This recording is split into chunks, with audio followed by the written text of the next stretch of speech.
Meus amigos, hoje nós estamos aqui para fazer uma investigação e a pedido de uma tia que ela relatou para nós do que aconteceu e hoje ela sofre muito, muito, diz ela que não dorme direito, ela vive passando mal, pensando sobre o que aconteceu. Ela morava perto da casa da mãe dela e ela tinha uma sobrinha, né, que a mãe dela criava, que era filha da irmã dela, e a irmã dela faleceu no parto e a mãe dela criava ela. E ela já tinha 16 anos e ela vivia ali na casa dela e na casa da mãe dela. Ela falava assim que era como se fosse filha dela, né? Não era só você não era só tia dela, era como se ela fosse minha filha. Porque minha mãe criou ela como filha e eu também estava dentro de casa e é como se fosse nossa filha. Eu me casei, fui morar perto de casa e ela sempre estava para lá e para cá. E ela estava já com 16 anos, né? E ela disse que queria continuar os estudos dela, a gente não tinha muitas condições, mas eu falei que a gente ia dar um jeito para ela continuar, para ela fazer uma faculdade lá na frente, né? Quando ela pudesse escolher o que ela queria ser, se a gente tivesse condições, nós ia se juntar para pagar a faculdade dela. E um dia na correria do dia a dia, diz ela que trabalhando, né? E sempre como ela saía dali, às vezes chegava ela fazia um cursinho, né? E aí ela chegou do cursinho, ela corria lá para ver ela. Mas aí ela desceu até lá, a mãe dela viu que ela desceu, né? Falou, vou lá na tia. E foi para lá. E aí, mas essa menina não chegou lá. Essa menina desapareceu. Desapareceu do nada, assim, ela só foi até lá e a menina sumiu. E não conseguiram descobrir onde que estava essa menina, começaram a procurar. Aí ela chegou do serviço e cadê? Não encontrava de jeito nenhum. Ficou preocupada porque a mãe tinha ido atrás dela, né? Porque ela chegou do serviço e não sabia de nada, até que foi saber porque a mãe foi atrás. Cadê fulano? Tava aqui? Não tá. E aí começaram a entrar em desespero, porque onde ela tá? Ela não tá aqui. Ela não é de sair assim, não é de falar, não falar onde vai, né? E aí começaram as preocupações. E isso foi a noite inteira, escureceu, foi a noite inteira e nada de achar essa menina. E continuaram as buscas, né? E eles começaram a ajudar, né? Ela não conseguiu ir no trabalho. Ela falou assim, eu não consegui ir no trabalho porque é como se fosse minha filha. Meu marido também começou a ficar preocupado, falou que também não ia trabalhar, ia começar a ir atrás, né? Então ficou a mãe dela e ela e o marido procurando essa menina e não encontrava essa menina. Passaram aí 12 dias e descobriram, né, onde a menina estava. Ela estava aqui nesse local, no meio de uma plantação de sorvo. Eu acho que é assim que fala, sorvo. É assim, amor? É sorvo. É sorvo, acho que chama sorvo, né? Foi isso que ela falou. E eles iam colher esse sorvo e quando se depararam com restos mortais E aí já chamaram as autoridades, vieram atrás e logo já foram em busca porque essa menina não aparecia, a mãe estava sofrendo, né? A mãe dela, ela, o tio também, todo mundo sofrendo. E aí a polícia chegou na porta da casa da tia dela e disse assim que tinha ido falar sobre a sobrinha dela, né? E aí queria falar com ela e com o marido dela. E o marido dela estava no quarto, veio correndo e falou assim que ele não tinha nada a ver com a morte da menina. Não tinha nada a ver.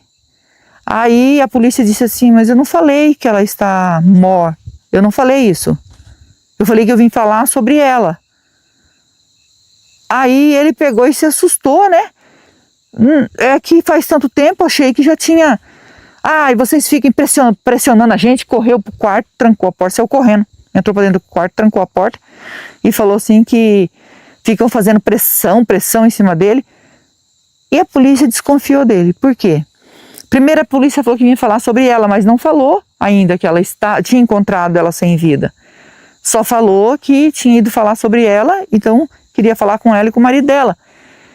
E ele veio de lá e falou que ele não tinha nada a ver, né, com a morte. Aí logo percebeu assim, mas tá estranho isso aqui.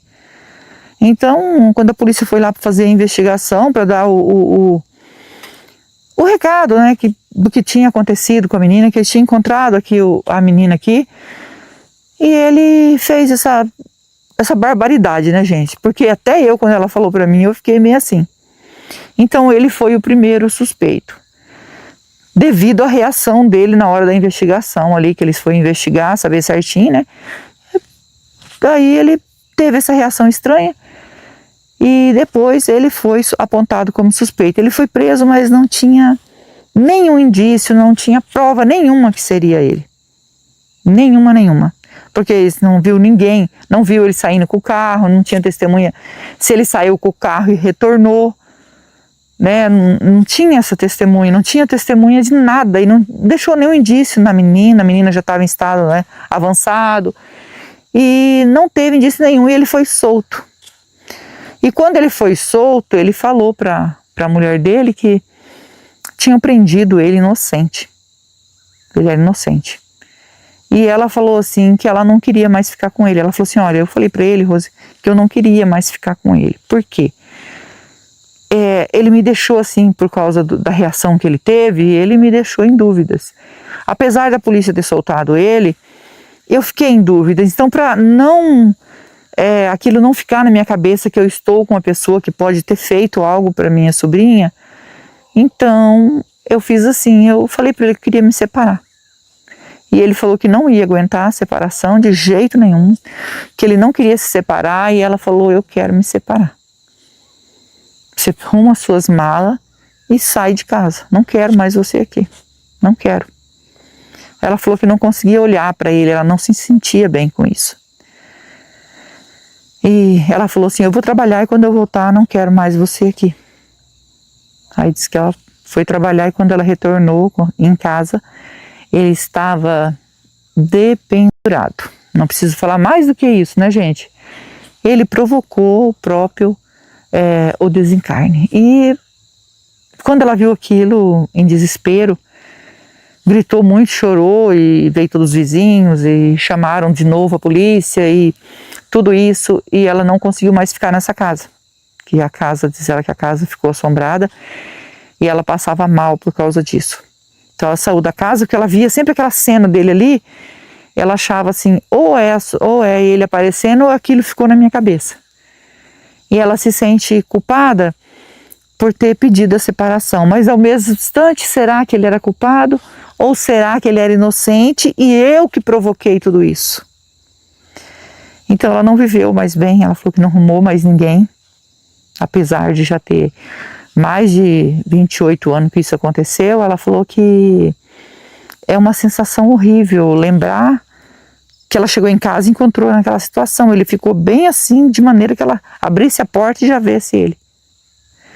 E ela se sente mal por causa disso. E ela falou assim, eu queria muito que você fosse no local onde a minha sobrinha foi encontrada e você fizesse uma investigação. Se o espírito dela estiver lá, claro que eu sei que você sempre fala nos seus vídeos que você vai para ajudar e não para...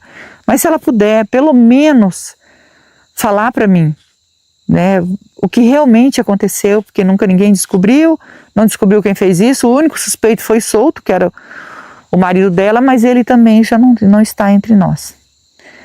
E aí a culpa dela é se ela fez certo ou ela fez errado. Isso diz que decorrer dos dias dela não está sendo fácil. Ela não consegue ter uma vida normal depois disso. E olha que tem muitos anos, né? E a gente está aqui, na verdade, que nem ela falou, para ajudar. Nós vamos passar o K2 dando presença, nós vamos fazer um Spirit Box aqui.